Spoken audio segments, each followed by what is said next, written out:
안녕하세요. 아이고, 척추 진료를 하고 있는 김연호입니다. 다들 잘 지내셨어요? 이제 막 추워지고 있어요. 가을이 없고 겨울이 오고 있습니다. 긴팔 옷은 안 입고 자켓으로 바로 가고 있는데요.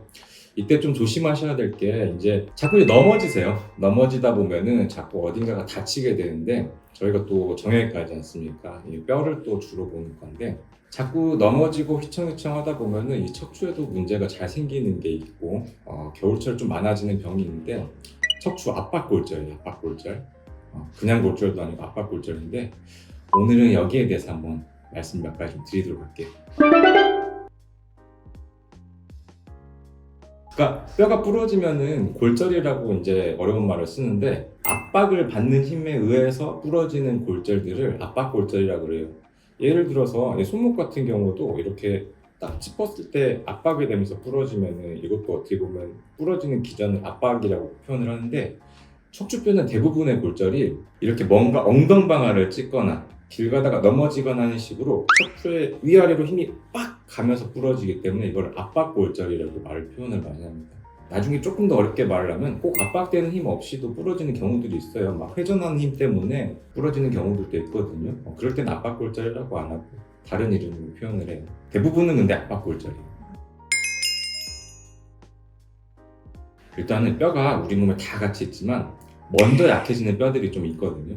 이제 제일 흔한 게 등이랑 허리뼈, 그 다음에 이제 고관절 뼈인데 제일 먼저 약해지니까 제일 먼저 또 부러져요. 그래가지고 연세가 드시면서 뼈가 약해지시는 분들은 항상 이 허리뼈나 고관절 뼈가 잘 부러지고 특히 이 허리뼈는 그렇게 큰 힘이 아니어도 잘 부러져요. 뼈가 조금만 약한 분들은 그냥 의자에서 털썩만 앉기만 해도 이 뼈가 잘 으스러집니다. 이제 빈도도 많고 연세가 드실수록 쉽게 잘 부러지는 뼈예요.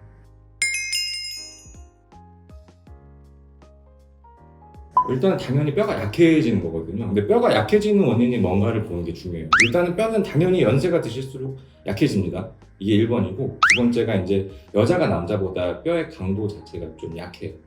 그리고 이제 우리가 체중을 많이 받잖아요. 그러면은 평소에도 뼈가 힘을 많이 받고 있으니까 뼈가 단단한데 마르고 이 연약한 이게 소녀 같은 어르신들 있잖아요. 이런 분들은 뼈 자체도 평소에 힘을 많이 안 받으니까 뼈가 기본적으로 약하거든요. 그리고 체중이랑도 관계가 있고 특히 여자분들은 여자 호르몬이랑도 관계가 많아요. 여성 호르몬이 바뀌는 그러니까 이제 완경 이후에 뼈가 갑자기 확 약해지거든요. 여자 호르몬 그리고 이제 완경이 오는 시기 이런 거랑도 좀 관계가 있습니다. 또는 뼈가 약해지는 질환이 좀 있는 분들도 있을 수가 있어요. 이제 내분비 질환 특히 이제 뭐 갑상선이나 이런 병들이 있으신 분들도 잘 생기고 여러 가지 위험 요소들이 좀 있긴 합니다.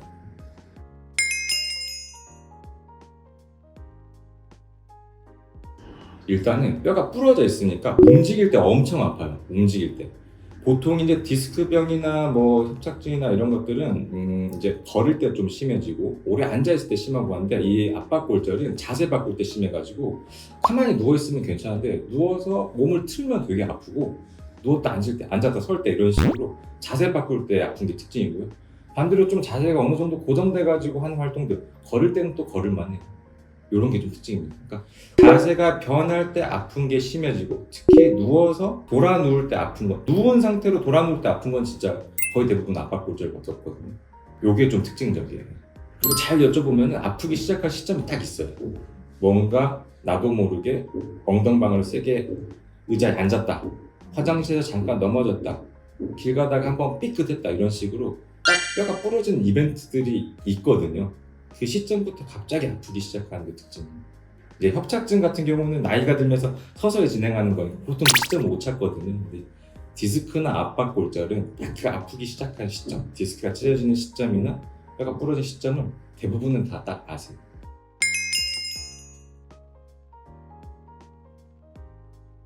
그렇죠. 대부분이 비수술 치료예요. 수술 외적으로 대부분 잘 낫고 뼈가 약해서 그렇게 큰 힘이 아닌 것 때문에 부러지는 경우이기 때문에 사실 부러지는 정도가 심하진 않거든요. 그래서 대부분의 분들은 보조기를 잘 차고 우리 팔 부러지면은 금방 갔을 때는 깁스하듯이 이제 허리도 깁스를 해줘야 되거든요.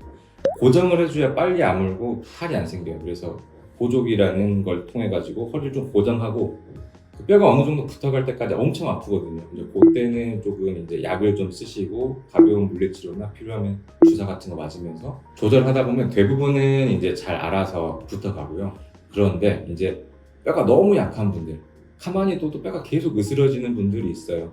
뼈가 너무 약한 분들이거나 이게 뼈가 또 잘 무너지는 위치가 있거든요. 이제 등짝이랑 허리가 연결되는 부위, 이제 이걸 어려운 말로 흉요추부라 그러는데 이 부분의 골절들은 워낙에 그 뼈들이 힘을 내 체중을 많이 받는 뼈라서 이게 잘 무너지거든요. 이제 그런 데는 좀 면밀하게 봐가지고 한 2주 사이에 좀 무너지는 게 경향이 있다 싶으면 그때는 이제 수술 말고 시술로 보통 하게 됩니다. 수술을 하는 경우는 되게 드물어요. 되게.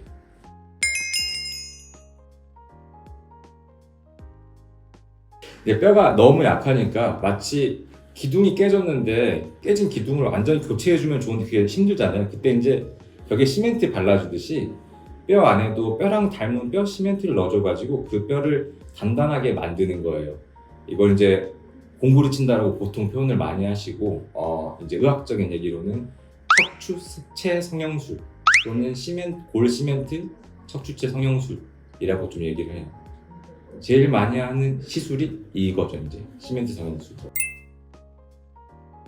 누워 계시면 됩니다. 제가 알아서 하는 거고 얘기하면서 하는 거예요.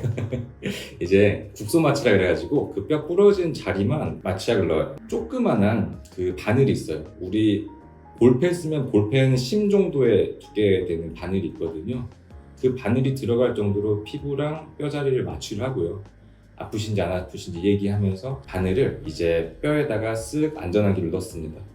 넣고 이제 시암이라는 휴대용 영상장치를 이용하면서 이거를 슬금슬금 이제 부러진 뼈에다가 시멘트를 넣는 거예요. 되게 시간이 한 15분에서 20분 정도 걸리고 얘기하면서 하는 거고 대부분의 위험은 없는데 딱 하나 이제 위험이 있다면은 뼈가 너무 약한 사람들은 시멘트가 가끔 뼈 속에서 튀어나와가지고 이제 날아가는 경우가 있어요. 날아갔다 싶으면 대부분이 다 폐거든요. 폐로 가서 시멘트가 딱 박히면은 그날 저녁에는 조금 숨쉬는 게 답답할 때가 있어요. 보통은 하루 정도는 입원을 말씀을 드리고 저 같은 경우는 또 저만의 방식으로 이제 거의 없이 하는 방식이 있는데 요거는 이제 의사들마다 조금씩은 되게 좋아하는 방식이 다르기 때문에 아무튼 그 정도 폐색전이라고 하는 시멘트 날아가는 거 외에는 거의 위험한 게 없어서 흔히들 하는 치료입니다.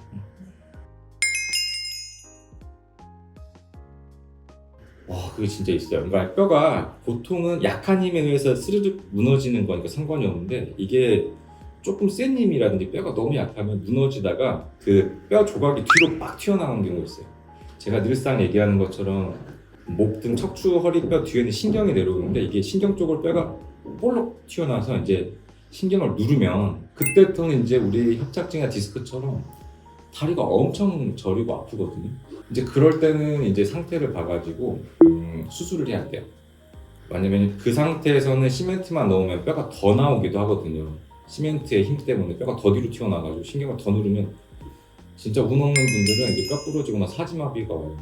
이제 그럴 때는 어쩔 수 없이 이제 주변을 핀으로 고정을 하고 신경 누르는 자리를 없애줘야 되는 수술을 좀 하긴 한데 좀 많이 드물긴 해요. 드물긴.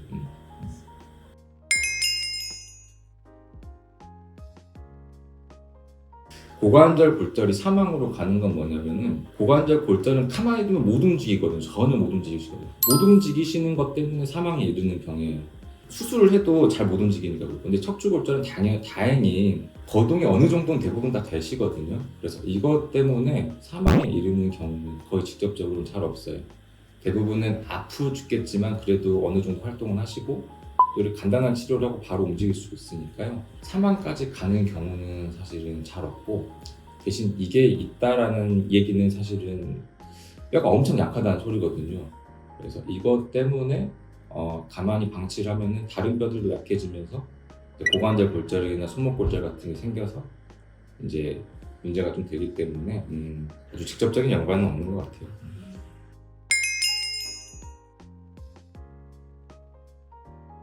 일단 단기적인 거랑 장기적인 걸 좀 나눠서 생각을 해야 될 거예요. 근데 일단 장기적으로는 당연히 이게 뼈가 약해지면서 생기는 거니까 뼈를 단단하게 만드는 치료를 꾸준히 하고 있어야 되는 거거든요.